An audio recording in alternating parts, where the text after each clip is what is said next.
Ei, gente, tudo bem? Eu sou a Roberta Zampetti e começa agora o podcast Jornada da Longevidade. Eu vou conversar com Daniel Quiroga, que é geriatra do Hospital das Clínicas da UFMG, com especialidade em Alzheimer. Ô, Daniel, quantos anos você tem? Essa é uma ótima pergunta. Tenho 28 anos. Pois é, como é que você, antes da gente entrar no nosso assunto, a gente vai dar umas pinceladas de Alzheimer, Isso. mas nós vamos falar de saúde antes disso, né? Exato. Por que você resolveu fazer geriatria, se especializar em geriatria? Pergunta interessante, né? Às vezes eu me pego refletindo, eu com 28 anos de idade, cuidando de pessoas com 80, 90 anos. Chega até a ser um pouco engraçado. Na verdade, eu queria ser neurologista. Mas no último ano da faculdade, e ali lendo livros de neurologia, vendo pacientes neurológicos, teve uma tarde que eu estava na enfermaria do hospital lá de Cuiabá, onde eu me formei, na Universidade Federal do Mato Grosso, e chegou uma idosa, acamada, bem sonolenta, e ali todo mundo ficou num mistério, o que essa pessoa tem, veio com encaminhamento médico, ninguém sabia. E, coincidentemente, quem a atendeu junto comigo foi um geriatra, meu professor na época. E quando eu olhei o tipo de atendimento que ele estava dando, conversando com a família, prescrevendo as medicações corretas, falando, não, essa idosa, ela possivelmente está com uma infecção urinária. E depois eu vi a evolução que em 48 horas ela estava sentada na cama conversando, ou seja, ela saiu de quase morta para sentada conversando. Eu falei, eu quero isso. Enquanto todo mundo estava negligenciando o cuidado, não sabia o que fazer, não queria conversar com a família difícil, entre aspas, aquele geriatra, assim, mudou minha forma de olhar para o idoso. Dali eu resolvi seguir a geriatria. E tá feliz? Estou muito feliz. Que bom. Alzheimer, né? A gente sabe que é o tipo de demência mais comum. Uhum. E é uma doença ligada ao envelhecimento, à velhice, né? Isso. Uhum. A tendência é aumentar com o envelhecimento da população? Não. Sim, a gente sabe que a partir ali dos 70 anos, as chances de uma pessoa desenvolver Alzheimer, ela aumenta a cada ano, né? Entretanto, tem alguns dados interessantes. Por exemplo, nos Estados Unidos, o número de pacientes com Alzheimer a cada ano diminui. Olha só que interessante. Apesar da população estar envelhecendo. Por quê, hein? Qual que é a explicação para isso? Quando você compara com outros países, como, por exemplo, o Brasil, países que não estão tão desenvolvidos quanto os Estados Unidos, você percebe que o número de pessoas com Alzheimer está aumentando. Ou seja, não está ligado somente a uma parte genética, mas tem o ambiente que influencia, né? Então, quando você vê que as pessoas estão envelhecendo em um país onde elas cuidam mais da própria saúde, têm acesso a saneamento básico, têm acesso a ambientes com menos poluição, têm acesso a uma saúde de qualidade, essas pessoas diminuem os riscos de desenvolver a demência. Porque a demência não é uma questão arbitrariamente ligada ao envelhecimento. Não é porque você faz 70, 80 anos que você necessariamente vai desenvolver perda de memória ou algo do tipo, né? Uhum. Então, a gente precisa analisar não só a pessoa, mas o ambiente que ela está inserida. Entendeu? Que interessante que você está falando, porque eu sei que a demência ela é mais comum entre as pessoas idosas com menor escolaridade. Isso. Digamos assim. Uhum. Que tem um trabalho intelectual menor, né? Quer dizer, essas pessoas produzem cultura, Sim. né? Do jeito delas, mas não têm acesso a uma leitura, aquelas coisas todas, né? Por outro lado, a gente vê pessoas assim, nossa, eu conheço juízes, advogados, médicos, né? Pessoas que trabalhavam muito com o cognitivo e que têm Alzheimer. Nesse caso, aí seria genética. Tem uma influência genética maior, a influência das doenças que a pessoa teve durante a vida. Mas antes da gente falar um pouquinho sobre essas influências, você tocou num ponto muito interessante, que é, você se pergunta, por que algumas pessoas com menos escolaridade acabam desenvolvendo demência, às vezes demência mais cedo ou que avança mais rápido do que uma pessoa que estudou, que se desafiou intelectualmente. Isso. Já se perguntou? Às vezes a gente se pergunta, né? Na década de 80, um pesquisador, não vou me lembrar do nome agora, ele fez um estudo que ficou famoso chamado como estudo das freiras. Ele foi num convento onde tinham cerca de 700 freiras. E a cada ano ele fazia testes cognitivos em todas as freiras. E tinha uma que chamava a Irmã Mary, que ela com 101 anos, os testes cognitivos dela eram muito bons. Fato é que, quando essas freiras morriam, pegavam-se o cérebro delas e examinavam para ver se tinha alguma doença, como, por exemplo, Alzheimer.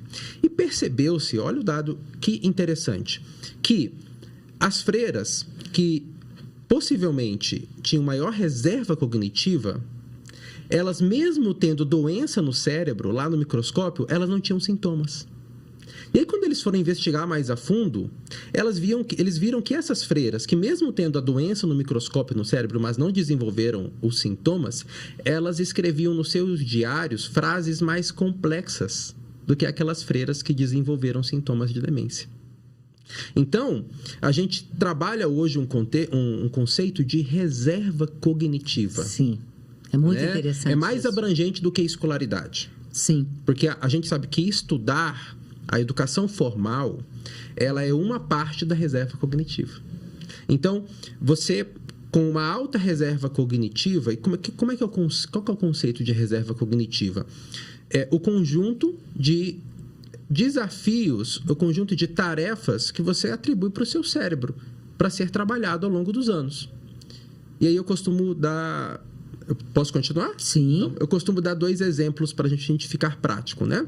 Por exemplo, eu tenho a Dona Maria, que mora no interior de Minas, dona de casa, estudou 2 anos durante a vida e sempre cuidou ali da sua casa, da sua rocinha, com o seu fogão de lenha. Eu tenho a Dona Joana, mesma idade, também não tem doenças, mas que resolveu abrir um negócio aos 65 anos de idade. Mesmo sem saber de muita coisa, ela pegou aquele bolo que ela gosta de fazer, estimulada pelos netos, ela abriu um negócio. De repente, ela está viajando para fora sozinha, ela está aprendendo uma nova língua, ela começa a aprender um novo instrumento, ela não se isola, ela visita a casa dos netos, ela viaja. A mesma doença, a mesma demência. Na Dona Maria do interior, que sempre fica em casa, ela vai se manifestar de maneira mais precoce e mais rápida do que a Dona Joana, que é empreendedora, que está sempre se desafiando. Que é uma pessoa interessada. Exato. Na vida. Exato. Não é isso? Ou seja, tudo que você está falando, olha aí a forma de prevenção. A gente sabe que não existe formas de prevenção definitivas para evitar o Alzheimer, né? A gente sabe disso. Sim. Mas os estudos e as pesquisas mostram que isso, ter qualidade de vida, se interessar por outras coisas, atividade... Aliás, eu queria que você falasse sobre isso. É um conjunto de fatores, né? Por que a gente até hoje, por exemplo, não teve a cura do Alzheimer? Porque o Alzheimer não é só uma questão de um problema só. Não é igual, por exemplo, tratar uma pneumonia. Você dá um antibiótico, mata a bactéria, pronto, melhorou. É como a infecção urinária lá da senhora que você presenciou lá em Cuiabá. Exatamente. Em 48 horas, ela estava bem de volta. Isso. Né? Agora, quando a gente fala de demências, especificamente o Alzheimer, a gente precisa dividir as causas em que eu consigo modificar, em que eu consigo reverter, e aquelas outras causas que a gente ainda não consegue modificar. Então, teve um estudo muito importante que saiu na revista Lancet em 2018 ou 2019, listando todos esses fatores de risco modificáveis. Ou seja, que se eu trabalhar para modificar, eu reduzo a chance de eu ter demência. E a gente listou ali em torno de 40% desses fatores de risco. Ou seja, se eu tratar esses fatores de risco, eu diminuo as chances em 40% de ter demência. 4 anos depois, 2022, meio do ano passado, na mesma revista, pegaram esse estudo mundial e fizeram a mesma pergunta para a realidade brasileira. E eles descobriram alguns pontos muito importantes. Por incrível que pareça, um fator de risco que a maioria das pessoas não dá atenção corresponde a 15% das chances de desenvolver demência. E esse fator de risco é a perda auditiva. A perda auditiva corresponde a 15%. De 100% você desenvolver demência. Outros fatores de risco: a hipertensão não tratada, o sedentarismo. A questão do óculos, não tem isso? Eu vi esse estudo. Sim. Porque é a questão da audição e eu vejo muito, é legal você falar disso, porque eu vejo principalmente homens. Sim. São pessoas que estão perto de mim, né? Sim. Que já não estão ouvindo bem e não querem, já fizeram o exame, deu perda auditiva, não coloca o aparelho, porque é a mesma coisa de usar bengala, achar, não vou usar bengala, vou ficar parecendo velho, até parece que tem jeito da gente despistar, né? Não tem jeito, é muito melhor do que você cair, né? E óculos, você vai para um supermercado, vai para uma farmácia, não leva o óculos, chega lá, fica pedindo pro vizinho olhar para a pessoa que está do lado e tal. Não tem isso? Rola um preconceito, né? Rola não só o preconceito, mas não aceitar, né, algumas limitações que a idade nos impõe, né? Eu acho que assim, envelhecer, não cheguei lá ainda, mas não é uma coisa arbitrária, né? Não. Fez 60 anos, você agora... Não. As coisas se limitam, não é assim que funciona. Não, mas, aqui essa questão de 60 anos é mais uma coisa de organização, claro, de legislação exato, e tudo, né? Exato, mais uma coisa de legislação. E envelhecer também é sobre algumas limitações. A questão auditiva é uma delas, para mais ou para menos. Eu conheço pessoas de 82 anos de idade que não têm nenhuma limitação auditiva. Uai, eu entrevistei agora uma senhora, ainda já gravei, não editei o programa ainda, 104 anos de idade. Escuta tudo. Não usa aparelho. É impressionante. Anda, ela não usa bengala, ela usa um cajado, né? Fiquei assim, fantástico. Mas vamos lá, continua, porque tá interessante essa questão da perda auditiva, que pode ser um fator de risco. O sedentarismo. As doenças não controladas. Né? Hipertensão, pressão alta, diabetes, doenças inflamatórias, né? Agora, uma coisa interessante... Quais doenças inflamatórias? Por exemplo, a artrite reumatoide é uma doença inflamatória, infecções repetidas, internações, ou seja, coisas que vão fragilizando o corpo, né? De maneira geral. E a gente sabe que o isolamento social, junto com a depressão, também tem uma forte influência nisso. E a gente lembra do Covid. Né? Da pandemia. A gente lembra da pandemia. Claro, todo mundo estava enfrentando o desconhecido, né? Era um vírus que ninguém sabia o tratamento correto, como se multiplicava, como se espalhava. E aí a gente cometeu, não vou dizer excessos, porque naquela época a gente não sabia, mas hoje a gente vê que, por um lado, a gente estava protegendo contra o vírus e, por outro lado, a saúde mental das pessoas idosas estava piorando. Verdade. Né? Verdade. Então, ficou o vovô e a vovó isolados num apartamento. Então, não tinha contato social. Não tinha relacionamento. Então, cognição não é só fazer caça-palavras. Aliás, está muito longe de ser só isso. Com certeza. Né? E de aprender uma outra língua, né? Claro. Eu gosto de falar assim, todo mundo tem que aprender inglês. Eu falei, gente, então vamos aprender primeiro a falar o português. Direito, né? Tipo isso. É exatamente isso, né? E aí... o isolamento social prejudicou muito. A percepção, quando a gente vê no consultório, é que as pessoas falam assim: antes da pandemia, papai era assim, depois da pandemia, papai piorou muito. Então, tá claro isso pra gente na prática, né? Então, isolar-se não é bom. Isolar-se não é bom. E hoje a gente tem muita tecnologia para nos ajudar, né? Qualquer coisa que você quiser, você pede pelo celular. Isso, por um lado, é bom, mas, por outro lado, eu fico muito preocupado. Porque você consegue tudo na palma da sua mão. Você não se relaciona com outras pessoas.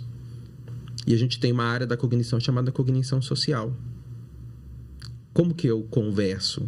Eu preciso do outro para me desenvolver também. Então, quando eu me isolo, eu perco esse tipo de desenvolvimento. Eu posso até ler, eu posso até fazer uma palavra cruzada, mas o meu vocabulário começa a ficar mais pobre. A minha articulação de ideias começa a ficar mais pobre, né?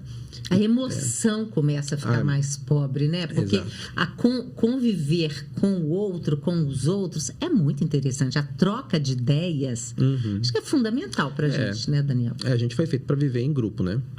A gente foi feito para viver em coletivo. Eu preciso de você. Essa troca de ideias que a gente está tendo aqui, né? Então, por outro lado, o que está causando esse isolamento social? Passamos pela pandemia, agora não tem porquê, né? A gente ter esse isolamento, não precisa mais. Então, sempre quando um idoso está se isolando, ele está querendo ficar mais no quarto, não, hoje não, e ele nunca foi assim, eu penso em depressão. E a depressão é um outro fator de risco para a demência também. Principalmente quando o primeiro episódio acontece depois dos 60 anos, né? Então, assim, aí quando a gente junta todas essas coisas, né? E eu falei só de alguns fatores de risco aqui, né? Esse estudo de 2018, do Lancet, ele divide em infância, vida adulta e a velhice. Então, a gente pensa, às vezes, na demência como uma doença só da velhice, mas, na verdade, ela é uma consequência de escolhas e dos ambientes que você frequentou durante a vida. Né? E que, infelizmente, você está usando aí uma palavra escolha, às vezes não é escolha, às vezes né? Não é escolha.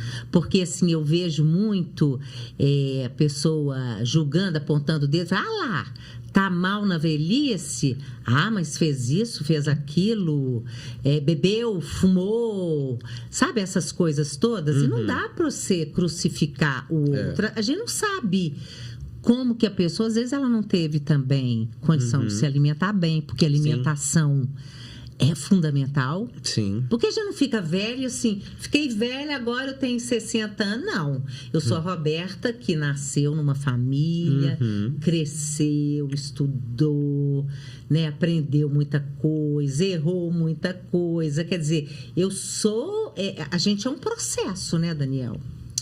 A gente é uma construção, né? E não julgar é fundamental, né? Não julgar é fundamental. Você não apontar os erros e os percalços que a pessoa ela passou. Mas hoje, olha só que interessante, quando você completa 40 anos hoje, você tem no mínimo mais 40 anos pela frente. Então, tudo bem, até os seus 40, do 1 aos 40, você possivelmente, em boa parte da sua vida, você não teve escolha. Até os 15, 20 anos, você viveu com seus pais. Estou falando do hoje. Mas a partir dos seus 40, você tem outros 40 anos em que você pode fazer suas escolhas. Né? Sempre? Não, sempre não. Claro. Mas eu quero dizer assim, o que a gente está enfrentando hoje é uma expectativa de vida mais elevada do que nos anos 50 e nos anos 60. A expectativa de vida nos anos 50 girava em torno dos 45, 50 anos de idade. Verdade. Então, a pessoa chegava aos 40 anos naquela época, ela tinha mais 15 anos de vida. Hoje, você chega aos 40, você está caminhando para ter mais 40 de vida. Só que com a energia, com a independência, totalmente diferente. Porque do 0 até os 15, 16 anos, você era dependente, você ficava com seu pai, com a sua mãe. Hoje, você tem toda uma vida pela frente, né? Óbvio que não se resume tudo a escolha. Isso seria uma análise muito simplista. Não é assim que funciona. Mas a gente vê histórias de superação de pessoas mais velhas. Vez ou outra eu me mando essas histórias. A dona Joana, de 65 anos de idade, que já estava aposentada, vivendo na sua casa, hoje tem uma empresa que faz bolo. Esses dias eu estava lendo uma reportagem, uma mulher de 95 anos resolveu fazer, fugiu agora o nome, é um artesanato japonês, que é de crochê, vai fazendo. Ela falou a felicidade dela porque ela está ganhando dinheiro pela primeira vez na vida aos 95, gente. Isso é lindo demais. É sobre isso.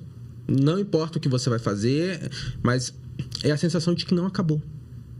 Não, eu acho que a velhice, por mais paradoxal que possa parecer, é cheia de novidade. Eu descubro coisas novas a cada dia.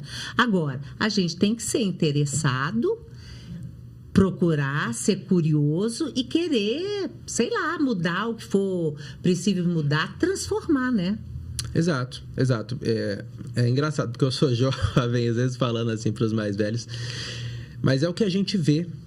Por exemplo, na nossa família, a avó... Eu gosto sempre de falar desse exemplo, porque para mim ela é um exemplo assim, muito sólido do que a gente está conversando aqui. A avó da minha esposa, ela até os 60, 62 anos de idade, ela sempre foi dona de casa. Teve 4 filhos homens, dona de casa, cozinhava e tudo mais. Nunca trabalhou fora. E aí, aos 62 anos de idade, um dos filhos que mora nos Estados Unidos fala: por que você não vem para cá passar um tempo? E ela vai. Esse tempo que era férias se tornou numa oportunidade de emprego, que se tornou numa cidadania americana. Ela ficou 10 a 15 anos trabalhando lá após os 60 anos de idade, como primeiro emprego em um país estrangeiro, ela tendo que aprender uma nova língua, se aposentou por lá e hoje faz essa ponte Estados Unidos-Brasil, viajando sozinha aos 83 anos de idade. E cheia de cobre. Não existe limitação. Não existe limitação. Não estou falando que todo mundo vai fazer isso. Mas na sua realidade, a gente precisa ver o diferente, a gente precisa transformar. Né? Agora, você estava falando aí da pandemia, que foi muito difícil, eu acho que para a maioria das pessoas idosas. Mas eu vejo assim, por mim mesma, né? Porque eu sou uma pessoa idosa. E por outros idosos que eu conheço, né? Eu consegui me reinventar. Porque no princípio eu fiquei muito triste. Meu filho deixava as coisas no portão lá de casa. Fiquei sem ver meus netos, né? Só ficava dentro de casa. Aí, para ir no supermercado, a minha nora fazia as compras. Sabe aquela coisa toda? E aí eu falei, o quê? Eu não vou ficar nessa. Mas não vou mesmo. Comecei a estudar todos os cursos que apareceram. Eu fiz tudo. Meu marido também começou a fazer trabalho manual, tipo, sabe, essas coisas todas em casa, arrumar jardim, trabalhava, limpar a piscina, começamos a agitar e demos contas. Outras pessoas idosas, né, que nunca tinham entrado num computador, não sabiam entrar num Zoom, por exemplo, para poder participar de uma reunião ou de uma aula, né? Elas conseguiram, muita gente deu a volta por cima. Sim. Agora, é claro que a gente já traz isso ao longo do caminho, né? Esse jeito de ser, de tentar mudar e de transformar. Não se conformar, né? De não se conformar. Mas eu fiquei pensando que tem muito a ver com resiliência. Né? Essa flexibilidade, né? E eu acho que isso é fundamental para a pessoa idosa, porque você falou, tem gente que está meio deprimido, está em casa. Pessoa deprimida, gente, ela não tem vontade de fazer nada. Não tem. E aí, como é que faz? Porque não acabou a vida. Tem tratamento, tem jeito de sair dessa e ó... Tem. E parte muito da gente não estigmatizar, né? De que o idoso, ele precisa ficar em casa, ele não precisa sair, é o cantinho dele. E o idoso, quando ele apresenta-se com depressão, é interessante isso, não é igual, na maioria das vezes, à pessoa jovem. Não é do tipo assim, aí eu começo a falar mal da minha vida. Nossa, que vida ruim. Eu estou triste hoje. Eu quero morrer. Esses são os sinais clássicos da depressão, que se apresenta muito mais no jovem. Agora, no idoso, ele perde o apetite. Ele fica mais isolado. Ele começa a dormir mais. Ele começa a ficar mais irritado. O pensamento, o raciocínio começa a ficar mais lentificado. Né? Então, os estigmas da depressão do jovem é diferente do adulto. É isso que precisa ficar claro. Porque esse isolamento, essa falta de resiliência, essa falta de vontade em ultrapassar o desafio, ela não é normal. Nós somos feitos, alguns têm mais, alguns naturalmente têm mais, né? Esse não conformismo. Mas quando isso você compara, poxa, papai, ele tem uma história vencedora. Ele saiu do interior do Paraná, veio assim, criou sua própria empresa, nunca foi de desistir. Agora ele entregou as pontas. O que está acontecendo? né? Então, esse olhar que aqui eu preciso deixar claro para que a gente consiga identificar esse tipo de situação em casa. Quando o idoso está entregando as pontas, ele está ficando isolado, ele está ficando mais irritado, a gente não pode exigir dele. Não, você não pode ficar assim, que eu vejo muito. Não, demais. Você assim, não pode que ficar preguiça, assim. Não quer fazer nada. Que teimosia. Justo. Né? Por que você não faz... Aí começa a comparação. Por que você não faz igual a titia, que está viajando? Aqui, comprei passagem para você. E às vezes é uma questão de falta de um tratamento adequado. Gente, a comparação mata a gente. Agora, como que as pessoas... Porque o próprio idoso não dá conta. Porque às vezes você fala assim, meu Deus, eu preciso fazer alguma coisa, né? Eu preciso de agitar, eu preciso de dar movimento à vida. Eu acho que é isso, movimento. À vida, né? Uhum. Mas eu não consigo, né? Como é que as pessoas que estão por perto devem agir, na sua opinião? Porque não adianta obrigar, não, você vai. Não é assim, né? Como é que hein, que a gente trata essas situações? Eu acho que ouvir é o primeiro passo, sabe? Quando a gente quer fazer o bem por uma pessoa, eu sinto que às vezes a gente acaba colocando como é que é o ditado? Carro na frente dos cavalos, né? Dos bois. A vontade de querer ajudar é tão grande que a gente pega o nosso background, o nosso contexto de vida e tenta encaixar para o outro. Se nós somos uma pessoa agitada, às vezes a gente quer propor coisas mais agitadas para quem sempre foi calmo, né? Se a gente gosta de determinada coisa, a gente quer propor a mesma atividade. E eu acho que com o idoso, se a gente começar com o básico, dando tempo de qualidade, a gente já vai ver resultado. O que é tempo de qualidade? É você separar um tempo da sua semana para ou ligar, para ou estar junto, ou ouvir. Porque é interessante, né? Essa questão de envelhecer, ela varia muito de cultura para cultura. No livro Mortais, do Eito Gavandi, ele fala muito isso.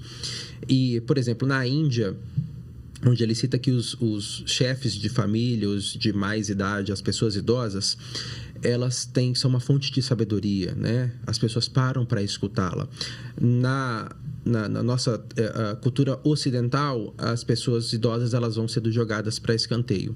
Então, eu percebo que a gente vai perdendo esse tipo de relacionamento com os idosos. Eles deixam de ser ouvidos para apenas a gente impor o que é certo, o que não é certo. E quando a gente fala de ajudar, eu acho que não adianta a gente começar impondo alguma coisa. O primeiro passo é a gente dar tempo e ouvir.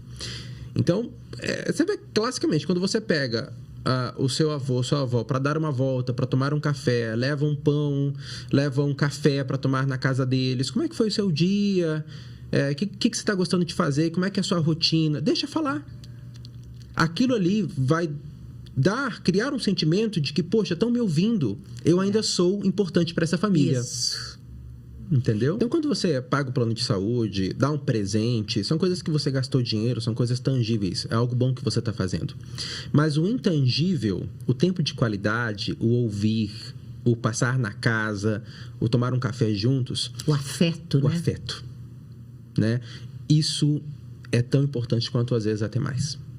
E você vai estar fazendo um bem para essas pessoas. A partir daí, você começa a ouvir os desejos, os valores.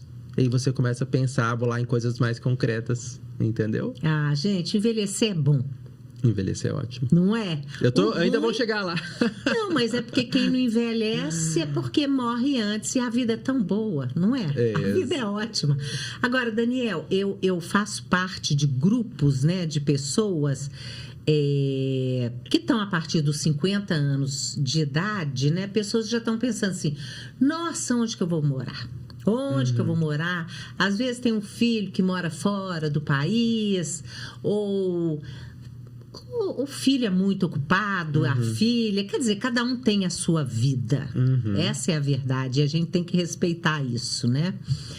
E as pessoas, onde é que eu vou morar e tal?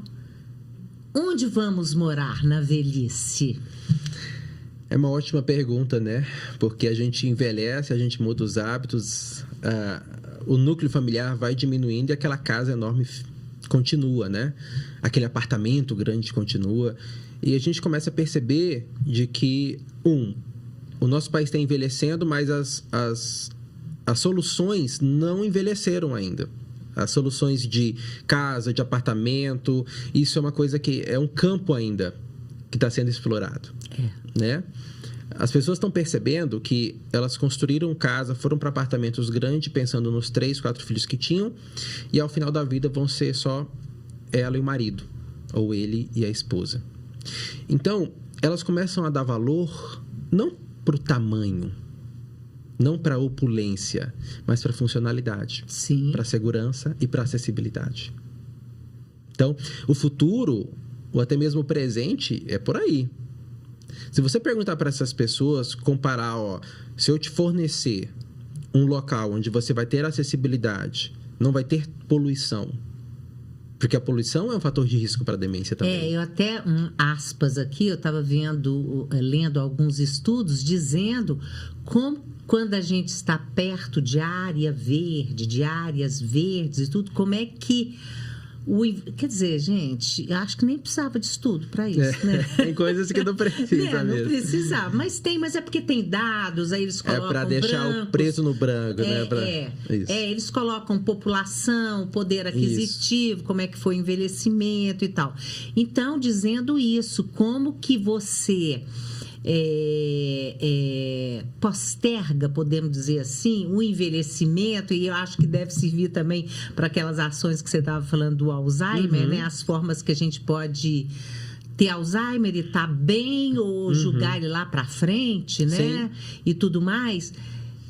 É isso mesmo também, né? É isso mesmo. A gente sabe que a poluição é um fator de risco para a demência, não só Alzheimer, mas para todo tipo de demência. E saiu um estudo também recentemente, ano passado, foi esse ano, de Harvard, mostrando que as cidades com mais poluição têm maior índice de demência, né? Então, quando você vai para um lugar onde a poluição é menor, onde você tem acessibilidade, o estresse emocional, que libera cortisol, que deixa o seu batimento cardíaco mais acelerado, que inflama mais o seu corpo, quando você vai em um lugar menos estressante, tudo isso colabora para você ter uma velhice melhor. Agora, que não seja porque eu conheço, assim, casais já de idosos que resolveram. Eu vou morar, nós vamos para um sítio. Aí fica lá, aquele casal sozinho naquele sítio, não tem vizinho ao lado. Isso é legal. Eu não teria coragem, eu morro de medo de passar mal. Não tem ninguém para me acudir. A gente precisa interagir uns com os outros. Não tem jeito. Daí eu acho que vem um pouquinho da cultura do rabugento, né? Pessoas mais isoladas que, quando eram visitadas por familiares, estava mais impaciente, estava mais irritado, mudou o comportamento. Ou seja, viver isolado, você vai virar literalmente homem das cavernas. Você não vai saber mais falar com outras pessoas, a sua cognição social ela vai cair, né? Então, uma moradia inteligente, ela precisa unir também o relacionamento com outras pessoas. A convivência, né? Eu cresço quando eu me relaciono com outras pessoas. Quando eu me isolo, eu não me desenvolvo, né? E o cérebro, ele não tem idade para parar de desenvolver. Eu preciso me desenvolver cada vez mais. Com certeza. Você acha, já existe hoje uma tendência, né? No mundo, Estados Unidos é muito, né? Impressionante, né? De moradias coletivas, quer dizer, lugares tipo condomínios, alguma coisa assim, onde as pessoas moram lá, se relacionam, às vezes comem juntas, né? Vão praticar esporte. Você acredita nessa tendência no Brasil também? Acredito nessa tendência. É claro que a gente está começando a envelhecer agora, os desafios são maiores. Mas à medida que a população começar a experimentar de que estar junto de outras pessoas, viver num lugar tranquilo, onde eu tenho acesso a diversas coisas, e eu tenho a liberdade, que eu acho que isso é importante, né? A gente não estigmatiza, mas a gente preserva a liberdade de cada um. Não é? Você tem o seu lugar, você tem o seu jeito, você recebe quem você quer, você sai a hora que você quer, e ao mesmo tempo você tem um suporte para as limitações que a velhice pode dar. Então, é a união do que você precisa, né? Você precisa enquanto estiver envelhecendo, com a sua liberdade. Porque o que eu vejo muitas vezes é coisas arbitrárias, né? Não, isso aqui é feito dessa maneira, é quadrado, e você não pode isso, não pode aquilo, não pode isso. Mas o envelhecimento, ele precisa preservar a liberdade e a individualidade de cada um. Então, a gente tendo uma solução desse tipo, com certeza é o futuro e é o presente.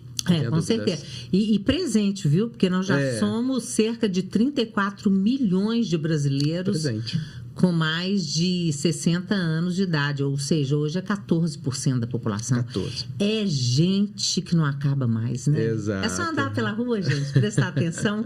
Tem muito as cabeças prateadas, né? Alguma coisa que eu não te perguntei que você gostaria de dizer?